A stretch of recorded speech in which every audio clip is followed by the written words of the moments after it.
What's up, everybody? It's your favorite online continuity's favorite nerd, and today we are looking at the Iron Warriors TW07 Leader Prime. This is a non-transforming Transformers Prime representation on loading to me from Jordan W. At first, and the Patreon folks saw this, I was pretty disappointed.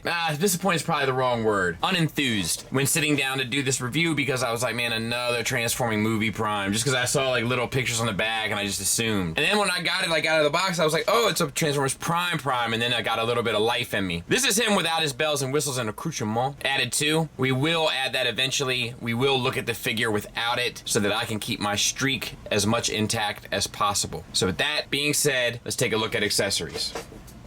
So first and foremost, let's get him put together, right? So he has the two windshields, translucent plastic that's slightly tinted, and then the silver with the marker lights there on the side painted. You get two of those, obviously, and they have little tabs here that just insert into the chest. He also comes with the shoulder pads. You get two, obviously, but we'll just look at one. Nice metallic red paint with some slight weathering along the edges of like paint scratch and such. Pretty cool with the little silver accent there. There's a little tab in the side of the shoulders with a female receiving end there. And if you just slide that on, you'll have his shoulder pads in place. Yeah, the alternate like mouth face sculpt, it's a good expression. You know, it's kind of goofy, this look, right?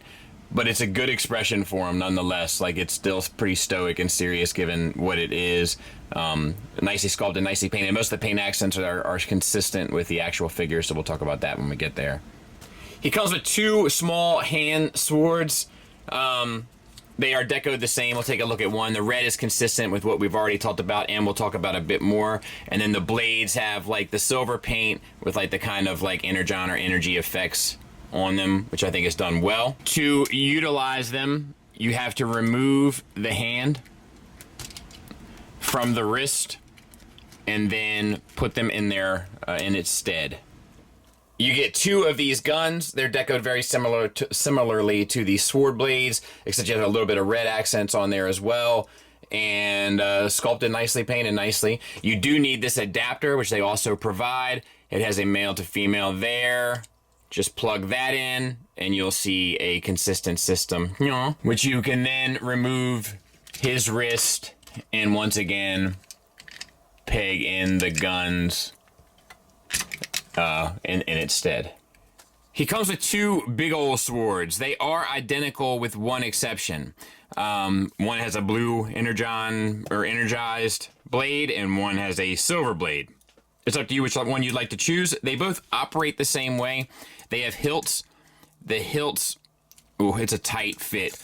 But take my word for it, I'm not going to screw around with it. But yeah, I'm not going to mess with it. The hilt comes out, and then the hand comes off, I think.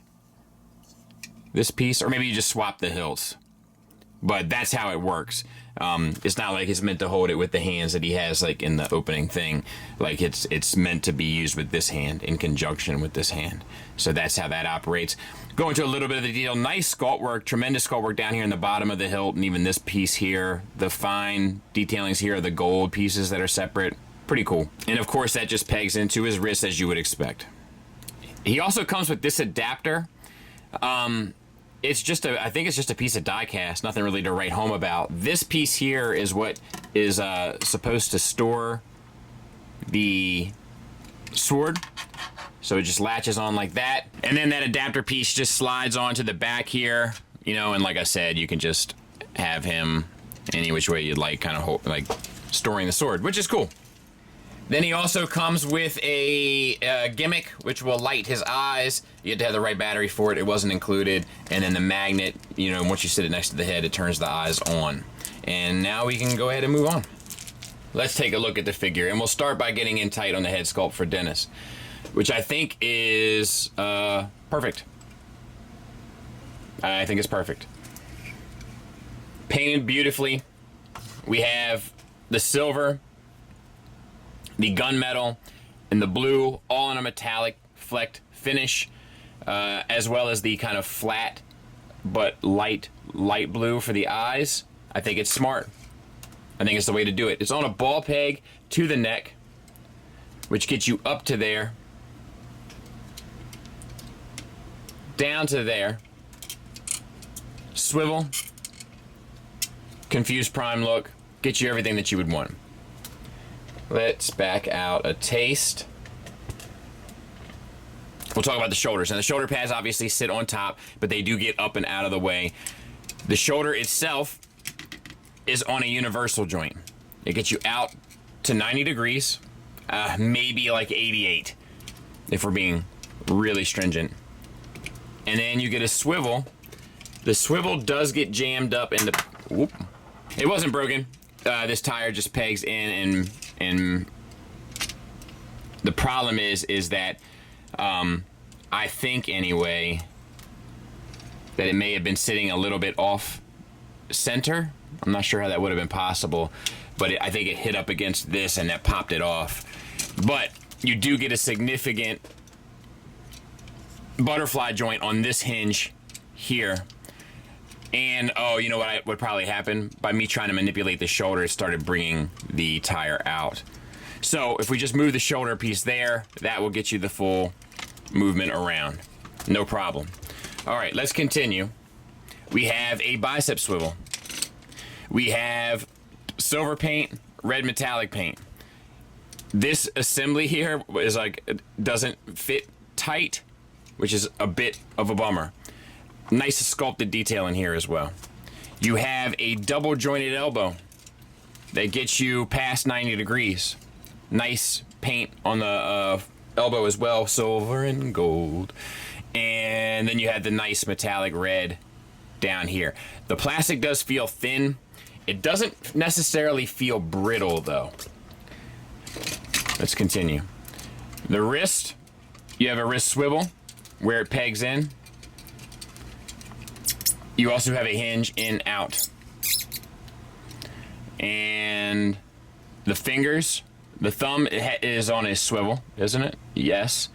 It's a little bit of a tight joint that comes out to a primary and then secondary hinge. And then all of the fingers, they clasp on with C-clips at the base here, which is probably not great. And then have an additional primary hinge. The fingers are long like spiders' legs. All right, we'll back out. All right, for the abdomen, once again, tons of sculpted detail, beautiful paint, even some weather damage of like silver, like scratches and such along the like edges of the panels. At least I think that that's what the intention is there. I hope it's not just paint rub. Oh, also, look, this one is not quite fitting seamlessly either. For the waist itself, articulation-wise, you get a swivel. You get 2 ab crunches, one at the waist itself and then one at the chest, which gets you over to there, back to there. At the upper joint, or I'm sorry, at an additional joint, you get a bit of a teapot. And what more could you want? Then we have the hips. We'll go ahead and back all the way out. Universals, get you out to there. Not quite the full Van Damme, but more than you ever want. Swing down forward, which gets you forward and back to there. Not quite the full Monty, but more than you would ever want. Thigh swivel. Once again, beautiful paint. Silver and blue. Double jointed knee. Kind of well sculpted too, for being like an oddly proportioned character. They did a pretty good job with how they engineered that knee joint, I think.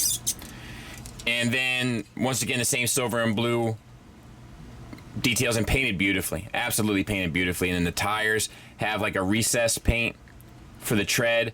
And then you have this silver on the sides there. For the ankles, you get an ankle tail down and up. You have an additional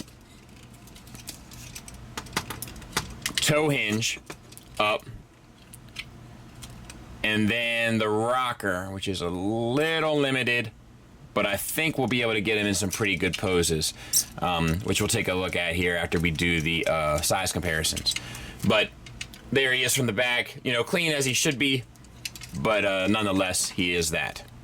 Size comparison wise, there he is next to the Bandai Soul Chijoken Voltron. So as you can see, tall figure. This would probably make a very good DTOF display piece. And it's very rare that I throw Transformers and DTOFs as a good idea in the same sentence, but this is one of those.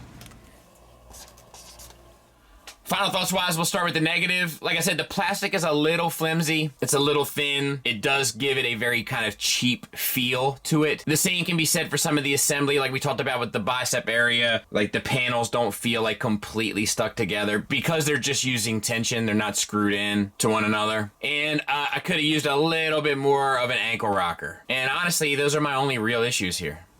Oh, one other thing I wanted to mention about the negatives before we move on is it would have been nice to have ratchets in the hip joints, both forward and outward, because it does have to support a fair amount of weight, and some more dynamic poses can get tricky. But let's move on to the positives. It's painted beautifully, magnificently from top to bottom. They did not spare the brush. The figure benefits from such. It's stunning. Speaking of stunning, the sculpt is 100% on, looks the part, but doesn't look childish, probably due to the paint, but bravo. Extremely well done. Extremely well articulated. Wish I had a little bit more in the ankles, but outside of that, everything I would possibly want. Comes with a ton of accessories that all integrate well and add something to it visually, and on top of that, has the light up gimmick. And even though it has a light up gimmick for the eyes don't look dead without it. Look what they can do. So yeah, strong recommend from me. Thanks for listening. Thanks for watching. Until next time, take care.